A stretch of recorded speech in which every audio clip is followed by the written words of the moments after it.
than what you're paying, I'd start there. And you know what? Once you draw little things like that out into the open, it creates a breeding ground for reform. Yes, sir.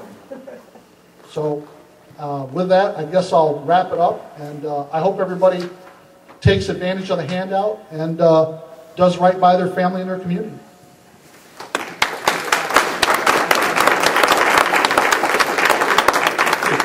If anyone else has questions on cards, feel free to bring them up. I've got a good question right here, and this is kind of what we're getting into in the second half of the discussion today. But this question is in regards to what advice everyone on the panel has for conservatives, Tea Party members, people involved to get involved and to run for public office at the local level in the townships and the cities. And everyone here has experience with that, so everyone can respond to it. Yeah, I'll start out.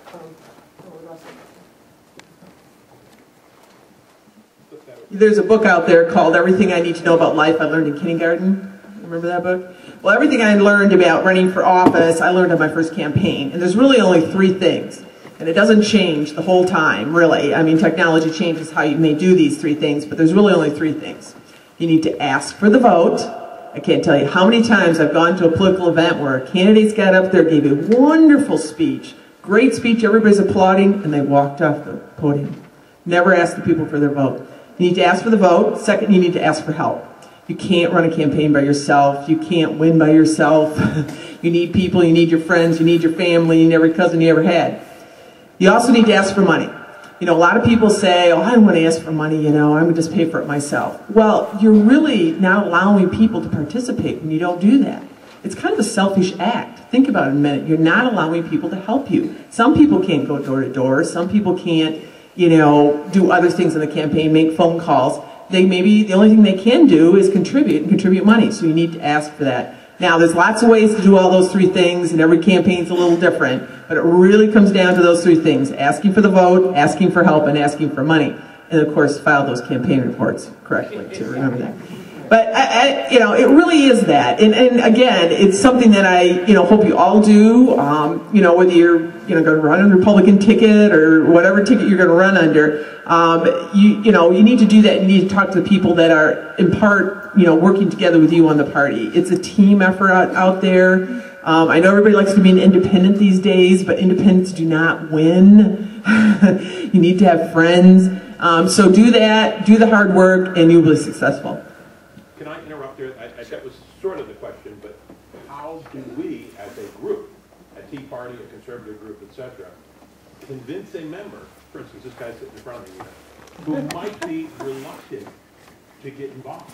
Not how to do it, but how do you talk them into doing it? Yeah. Well, let me tell you something. I've been trying to talk people into running for 30 years. You know, it's got to be right for the person. I never ask somebody to do something that doesn't work in their lifetime. Now, life goes in cycles, as we all know. You know, you're single, you get married, you have kids, the kids leave. So it's not always right every time in your life to run for everything. There's no doubt. And you need to be honest with these people. Don't tell them that life is going to be easy and you're all going to help them and you're going to win.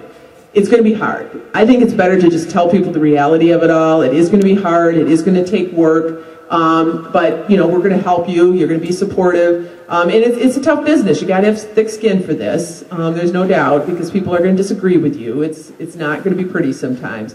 But I think just talking to people and doing that, I've had many meetings with many folks. Sometimes they see us, sometimes they don't. But you yourself, if you're a recruiter, I think the honest thing is you also have to run yourself, too. You can't have somebody do something you're not willing to do, too. So, I mean, that kind of works both ways. I mean, I'm happy to help recruit, too. I can talk to people, help eliminate their fears. A lot of times people have questions and they don't know what, you know, is involved.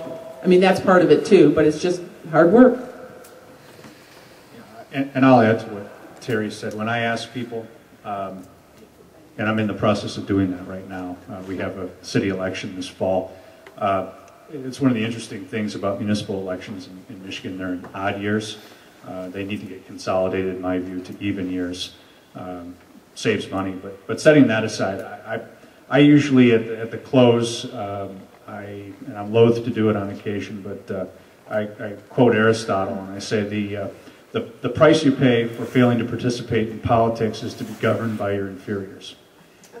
So in other words, get involved, make a difference, or guess what? It's going to keep happening to you.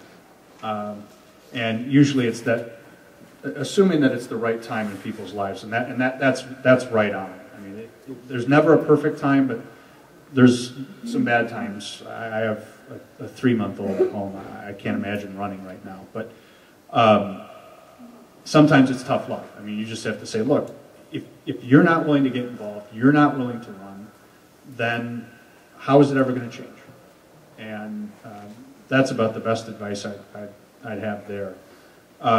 Some of the mechanics about winning a local campaign, and my first 2 years in office, I was a part of a loyal opposition, and I do believe that the quote by Disraeli is right on, but you can affect some change if you don't have a majority. It just often requires you to use the newspapers as an instrument to marshal public opinion and pressure.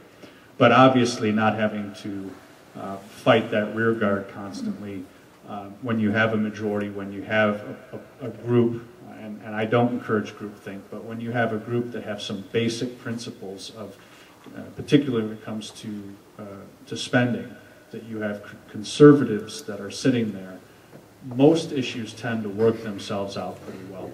But campaigns are pretty straightforward in my view on local elections. There's always a theme, there's always a message, there's some broader discussion that's going on in your community. And you have to identify what that is.